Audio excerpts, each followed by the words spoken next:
I speak in the name of God, whoever creates, redeems, and brings new life.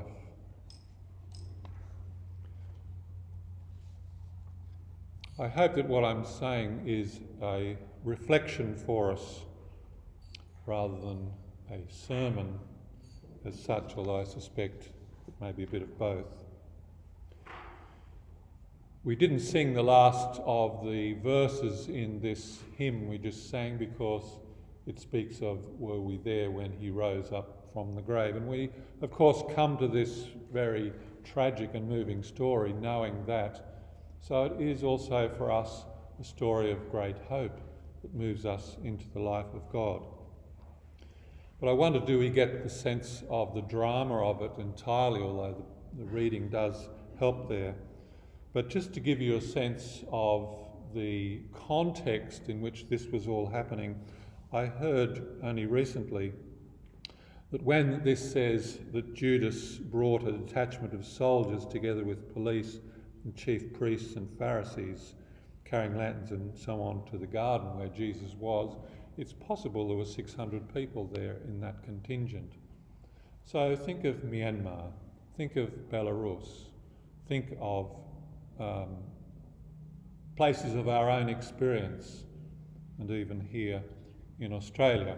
And that's partly what I'm wanting to do today, is to draw us into a reflection that helps us see some of the energy and purpose behind this event today. This year, Easter falls, as you know, on April the 4th. It happens to be the anniversary of Martin Luther King Jr.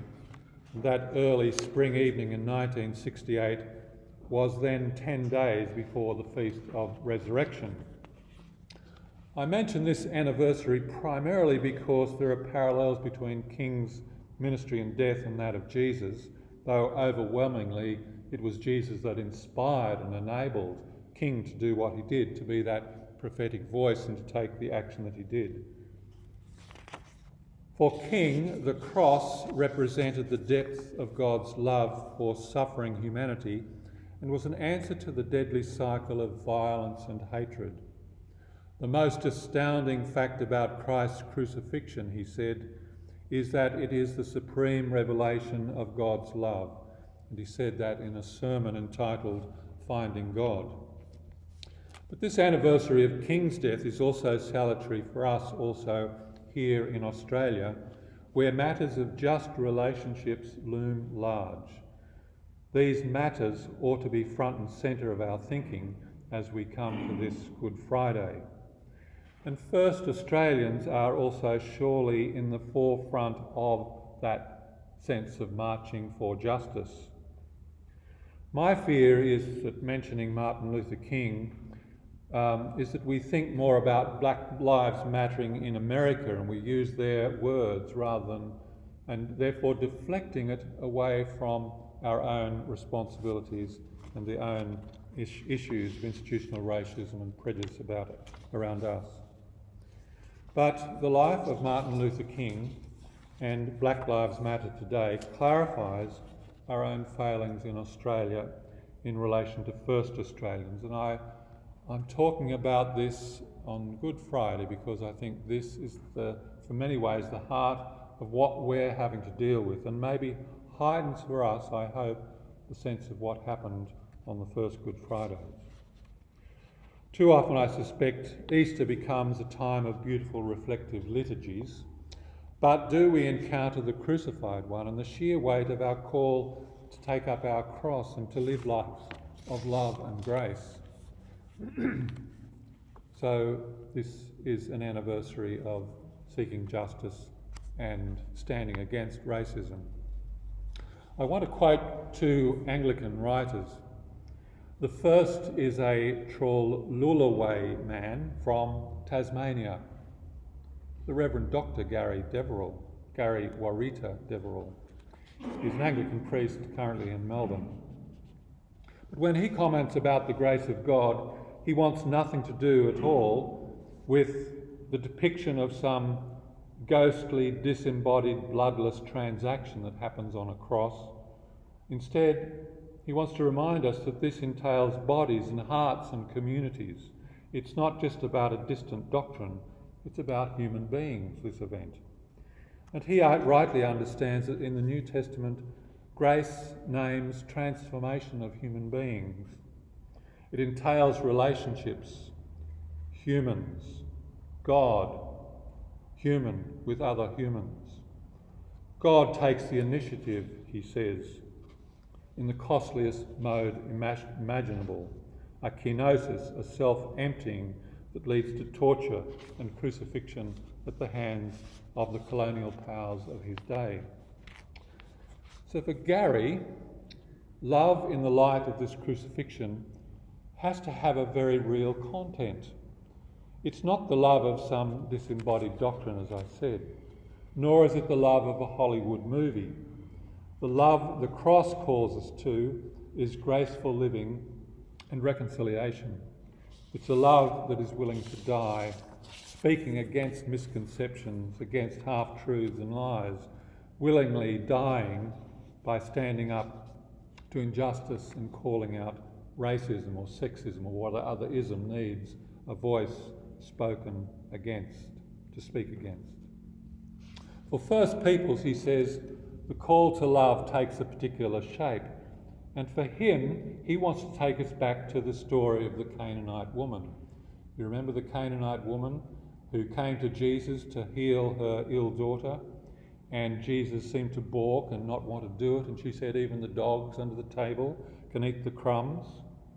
So this Canaanite, this indigenous woman, shows strength. And this is the shape of the love of the cross. The Canaanite woman's love for her daughter enabled her to stand up in the face of disappointment and racial exclusion, it seemed, even in that story.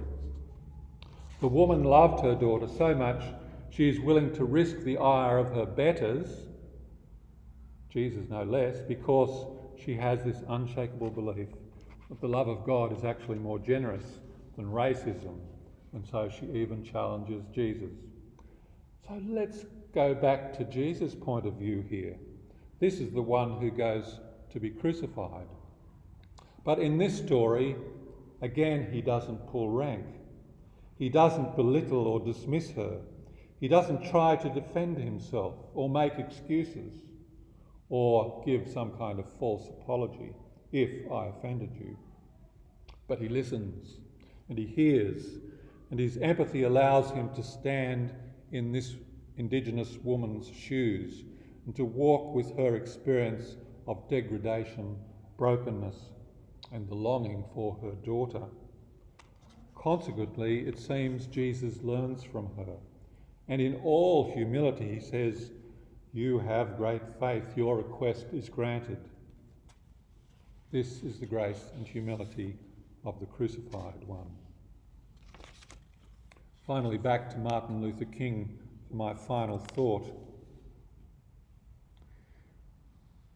The crowds I mentioned might also, though, remind us of, for example, the people of Myanmar. And I remember a couple of weeks ago putting the picture of the Roman Catholic nun in Myanmar stretching out her hands, standing up to the military who were coming after innocent people.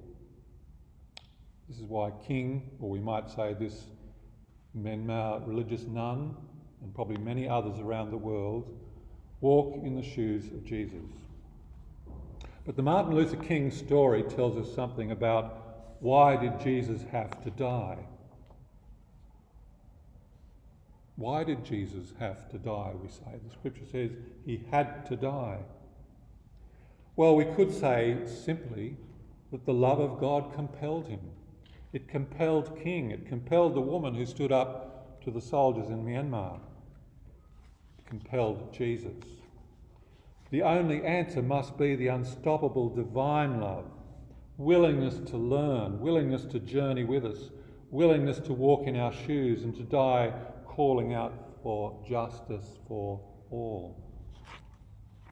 Another Anglican theologian, John Macquarie, a British theologian, is among those who've compared Martin Luther King's decision to go to Memphis with Jesus' decision to go to Jerusalem.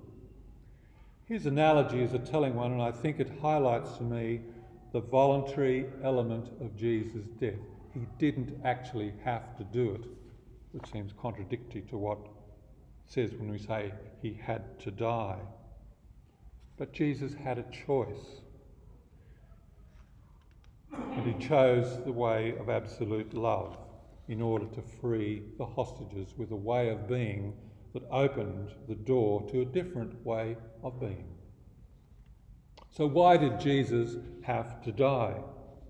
And I quote Macquarie here in full to finish. He says, there is an example in the spring of 1968. Martin Luther King went to the cities of Memphis to help resolve the bitter labour dispute that had racial overtones. For this reason, King did not go to Memphis to die, but in the hope he could help change people's minds there. As we all know, he was assassinated in the course of his visit, and many people took on his death as martyrdom. But although he had not gone there to die, and though his mind may well have been preoccupied with hopes for the future rather than with the prospect of death, he had known very well for a long time that death was a constant possibility, so long as he continued to speak and work for this cause. In the case of Jesus, something similar must be true. How true the words of St. John's Gospel from last night. Having loved his own who were in the world, he loved them to the end. The end hasn't come, and we are held in this same love.